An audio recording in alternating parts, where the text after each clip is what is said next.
Dans Solo Leveling, le chasseur de rang S, Yuri Orlov, débarque au Japon avec une confiance inébranlable. À l'aéroport, on lui demande s'il va bloquer la porte du donjon et il répond calmement que oui, comme toujours. Avec un sourire assuré, il explique sa méthode, tracer un immense cercle magique autour de la porte et y insuffler de la magie, rendant toute sortie impossible. Les journalistes, intrigués, lui demandent s'il peut vraiment sceller une porte de rang S tout seul. Yuri admet que s'il devait utiliser uniquement sa propre magie, ce serait impossible. Cependant, son pouvoir unique permet à sa barrière d'absorber l'énergie environnante, la rendant beaucoup plus puissante. Il conclut avec assurance « Je vais sauver tout le Japon. Rappelez-vous simplement de qui l'a fait ».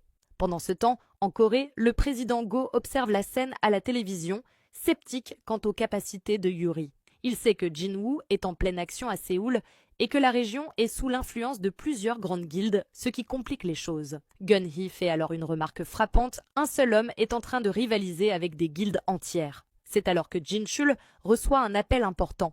Il demande à quitter la pièce et le président accepte puisqu'il a un rendez-vous. Pendant ce temps, Jin-chul est informé d'une découverte inquiétante. Une deuxième porte est apparue dans la cour d'école et un donjon double a été identifié. À l'intérieur du donjon double, la tension monte. Une statue gigantesque déploie 6 ailes avant de réduire en miettes une tablette gravée déclarant « Te voilà, enfin !» Jin comprend alors que les règles écrites sur cette tablette n'avaient jamais eu de véritable signification. La statue le fixe et prononce une phrase énigmatique « Elles avaient un sens, mais cela n'a plus d'importance ». Jin lui demande alors si c'est elle qui l'a fait venir, ce qu'elle confirme. Il enchaîne en lui demandant si elle est un monstre, mais la statue réplique « Mauvaise question ». Ce que tu devrais demander, c'est qui es-tu vraiment, Jinwoo? D'un seul coup, toutes les autres statues s'animent. La créature annonce le défi ultime.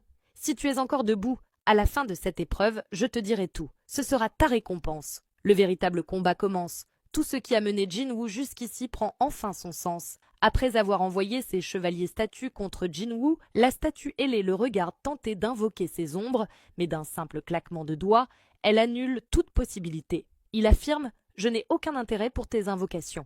Aussitôt, une notification du système apparaît. Certaines compétences sont désactivées et la sortie est verrouillée jusqu'à la fin du test.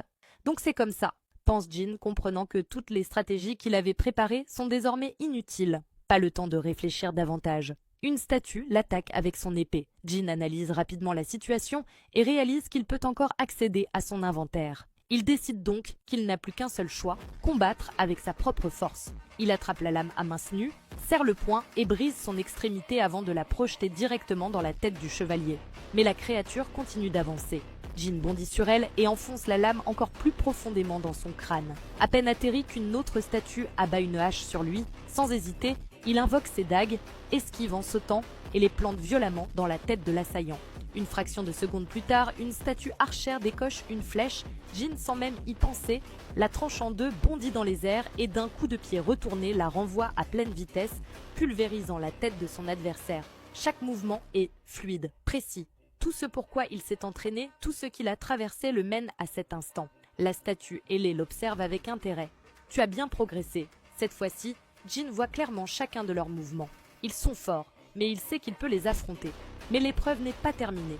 Le sol commence soudainement à trembler.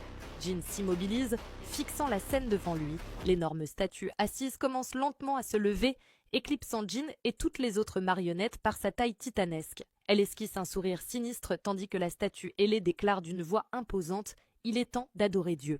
Et le combat continue, un document est posé sur la table.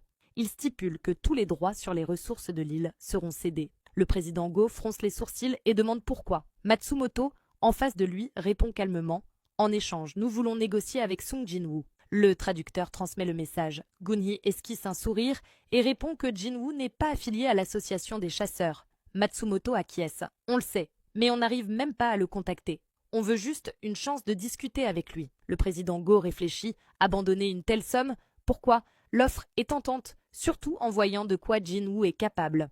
Puis, à la surprise générale, Go passe en japonais et propose une discussion en privé. Matsumoto écarquille les yeux. « Vous parlez japonais ?»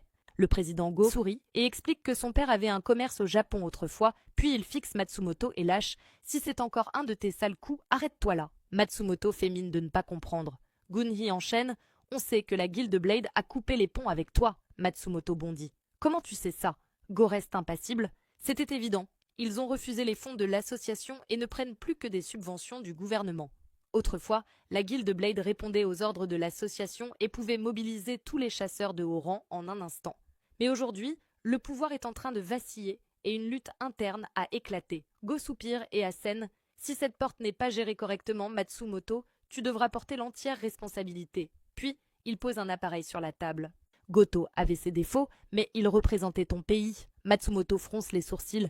C'est quoi? Le président Go répond calmement. Un enregistrement. Il appartenait à son équipe. Matsumoto blêmit. Le président Go écrase l'appareil d'une main et fait trembler la table d'un coup sec. Je ne suis pas du genre à laisser une seule personne mettre tout un continent en danger. Il tourne les talons et ajoute froidement. Tu devrais remercier Jinwoo pour ça. Alors que Go-Gun-Hee met Matsumoto à sa place. Cet arc continue. Jin tranche la tête d'une statue, mais d'autres apparaissent aussitôt et le poursuivent. Il constate qu'elle ne cesse d'arriver.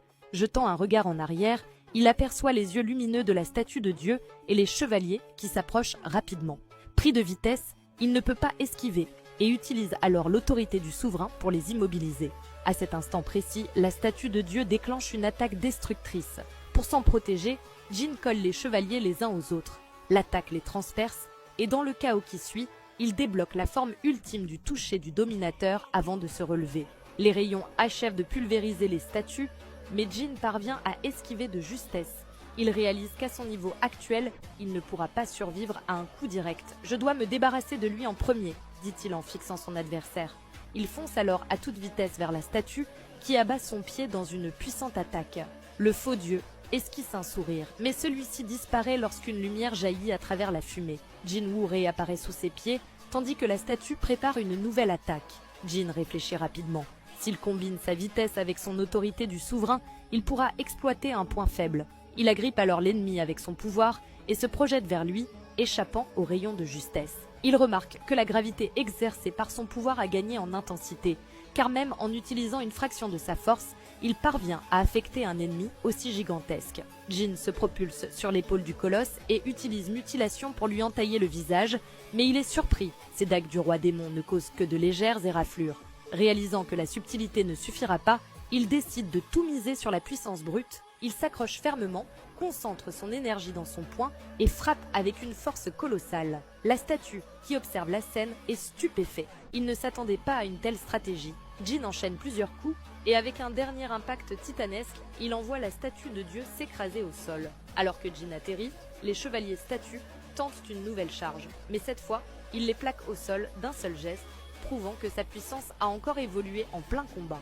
La statue ailée l'observe et l'applaudit, impressionné. Mais alors que Jin lui rappelle sa promesse, la statue déclare que l'épreuve n'est pas terminée. Soudain, Jin reçoit une notification urgente. Une nouvelle quête vient de débuter. Son adversaire ailé lui annonce qu'il est la dernière épreuve.